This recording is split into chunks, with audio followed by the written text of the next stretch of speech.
नमस्कार। मेरा नाम है पुष्पेंद्र चड़ार और आप देख रहे हैं हमारा चैनल स्टडी 16 में आज हम बात करेंगे स्पेसिफिक रिलीफ एक्ट 1963, जो एक्ट 1963 के एक्ट 47 नंबर का एक्ट है। तो इसकी बात करेंगे और इसमें हम स्पेशल देखेंगे इसका सेक्शन 4 क्या कहता है। मतलब इसमें हम देखेंगे कि स्पेसिफिक रिलीफ एक्ट को लाने का पर्पज क्या था। तो स्पेसिफिक रिलीफ एक्ट को लाने का मुख्य रूप से पर्पज था कि civil rights, individual civil right को प्रोटेक्ट करे। तो हम सेक्शन 4 देखते हैं बियर एक्ट से। Specific relief to be granted only for enforcing individual civil right. जो स्पेसिफिक रिलीफ एक्ट 1963 है, तो उसका मुख्य रूप से मेन पर्पज क्या है कि enforcing individual civil rights, only for enforcing individual civil rights and not for enforcing penal laws. मतलब कि पेनल लॉज यानी दंड विधि को इन्फोर्स करने का इनका उद्देश्य नहीं है स्पेसिफिक रिलीफ एक्ट का। और हम विस्तार से देखते हैं। Specific relief can be granted only for the purpose of enforcing individual civil rights.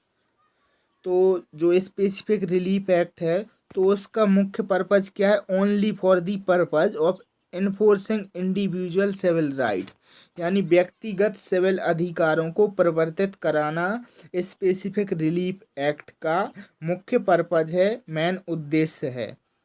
And not for the mere purpose of enforcing a penal laws.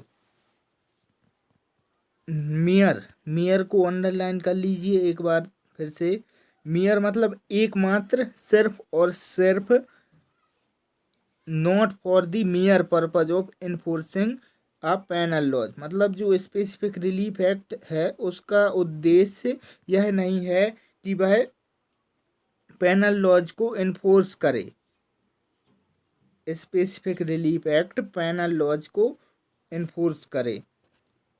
तो हम एक उदाहरण के थ्रू समझते हैं कि सेक्शन 4 का पर्पज क्या है।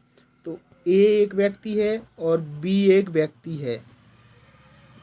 तो ए नाम का जो व्यक्ति है वह बी के विरुद्ध एक डेफामेशन जैसा स्टेटमेंट पब्लिश करने की धमकी देता है बी को, कि वह बी के विरुद्ध ऐसा ऐसा पब्लिश कर देगा कि वह चोर है, बदमाश है, उचक्का है, ऐसा सब। तो बी क्या करता है? बी ए के अगेंस्ट में इन स्पेसिफिक रिलीफ एक्ट के अंतर्गत इंजंक्शन लाता है कि कोर्ट उसको रोके कि वह उसके विरुद्ध डेफामेशन क्लेम, मतलब डेफामेशन जैसा स्टेटमेंट पब्लिश ना करे। तो जब तक ए नाम का जो व्यक्ति है वह बी के विरुद्ध स्टेटमेंट पब्लिश नहीं करता है, तब तक यह केवल स्पेसिफिक रिलीफ एक्ट के अंतर्गत उसका यह इंडिविजुअल सिविल राइट होगा।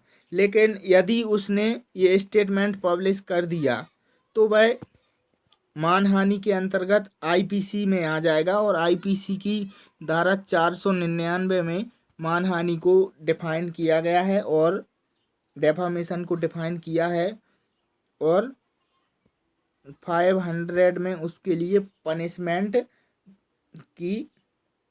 का प्रावधान किया गया है। तो स्पेसिफिक रिलीफ एक्ट का पर्पज यही है कि इंडिविजुअल सिविल राइट को प्रोटेक्ट करना, ना कि क्रिमिनल या फिर पेनल लॉज को प्रोटेक्ट करना, इन्फोर्स करना।